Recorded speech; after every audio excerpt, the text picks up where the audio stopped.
خان صاحب مذاکرات کرنا چاہ رہے ہیں پاکستان کی خاطر، لیکن اب کریں گے پھر وہی اسٹیبلشمنٹ کے ساتھ ہی. دوسری طرف حکومت کہہ رہی ہے کہ بات چیت کرنا چاہیے، لیکن ایسے ماحول میں ایک دم ہم نے دیکھا کہ اسٹیٹمنٹ آتا ہے خان صاحب کا کہ جی احتجاج کی تیاری کریں. یہ آپ کے خیال میں انٹینشنلی یہ فضا بنائی جاتی ہے، یا پھر آپ کو لگتا ہے کہ جہاں مذاکرات کا ماحول بنتا ہے وہیں خراب کر دیا جاتا ہے؟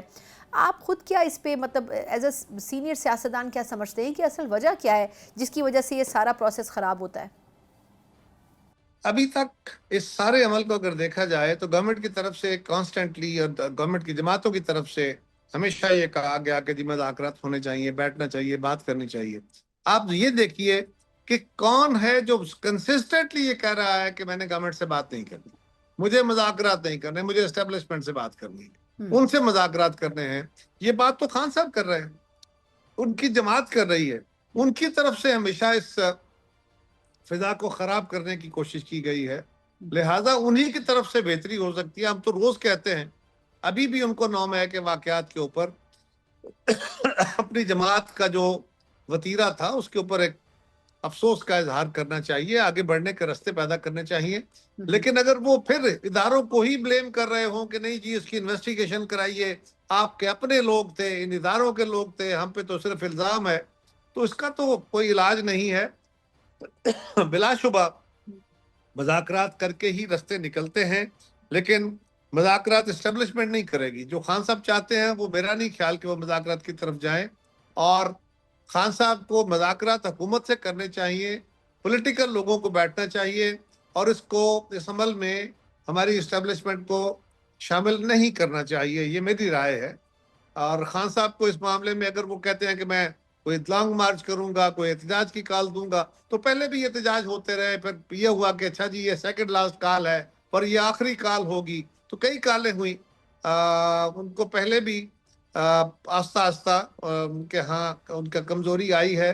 لوگوں کو یہ بات سمجھ آئی ہے کہ خان صاحب کے پاس وے فارورڈ کوئی نہیں ہے، اور ضد کے ساتھ لوگ نہیں چلا کرتے. ان کو اس بات کی سمجھ آنی چاہیے. اگر وہ کال کریں گے تو ان کو پہلے سے زیادہ مایوسی ہوگی. لیکن سر آپ نے ویسے اس کی تصویر کشی تو بہت بہترین انداز میں کی ہے، لیکن اب جس طرح ان کی بہن ابھی کچھ دنوں پہلے کہہ رہی تھی کہ دی آخر مسئلہ کیا ہے، آئیں آمنے سامنے بیٹھ کے بات کر لیتے ہیں، آخر آپ کو خان صاحب سے چاہیے کیا.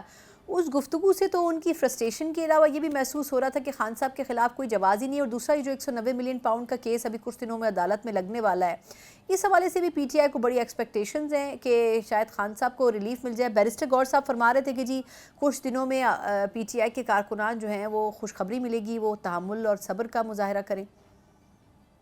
دیکھیے علیمہ خان صاحبہ کیا کہہ رہی ہیں، یہ تو اس کا جواب تو وہی دے سکتی ہیں کیوں کہہ رہی ہیں. لیکن ان کے بھائی صاحب یہ کہہ رہے ہیں کہ میں نے مذاکرات صرف فوج سے کرنے ہیں. فوج کہہ رہی ہے کہ جی یہ سیاسی ایشوز ہے، آپ جانے اپنا کام جانے، ہمیں چھوڑیے، آپ اپنا کام کیجئے. وہ وہاں بات نہیں کرنا چاہتے جہاں کرنی چاہیے، اور جو نہیں کرنا چاہتے وہاں وہ خان صاحب بات کرنا چاہتے ہیں. تو یہ جو مذاکرات کی چابی ہے نا جی، یہ خان صاحب کے اپنے پاس ہی ہے. سو علیمہ خان صاحبہ پہلے اپنے بھائی صاحب سے یہ پوچھ لیں کہ انہوں نے مذاکرات کس سے کرنے ہیں. فوج سے کرنے ہیں وہ تو نہیں کرتے، اور اگر پولیٹیشین سے کرنے ہیں، سیاسی حکومت سے، تو وہ کرنے کو تیار ہے. اور اگر خان صاحب یہ نہیں کرتے تو پھر خان صاحب کے لیے دعائی کی جا سکتی. اچھا آخری سوال سر، کہ آپ نے بھی بجٹ پہ حکومت کو کوئی مشورہ دیا ہے، یا آپ سے بھی بات ہوئی ہے، یا جو کچھ کیا ہے بجٹ کے اوپر وہ اپنی سولی ڈیسیجن کے اوپر کیا ہے نون لیگ نے؟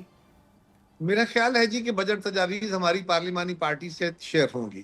ان سے مشاورت کے بعد ہی بجٹ کے جو تجاویز ہیں وہ تو فائنل شکل اختیار کریں گی. میرے ذاتی رائے یہ ہے. میں کیونکہ پارلیمانی پارٹی میں نہیں ہوں، اس لیے مجھے نہیں پتا کہ یہ مشاورت ہوئی ہے کہ نہیں، لیکن ہوگی اور ہونی چاہیے. اگر نہیں ہوئی تو ہونی چاہیے.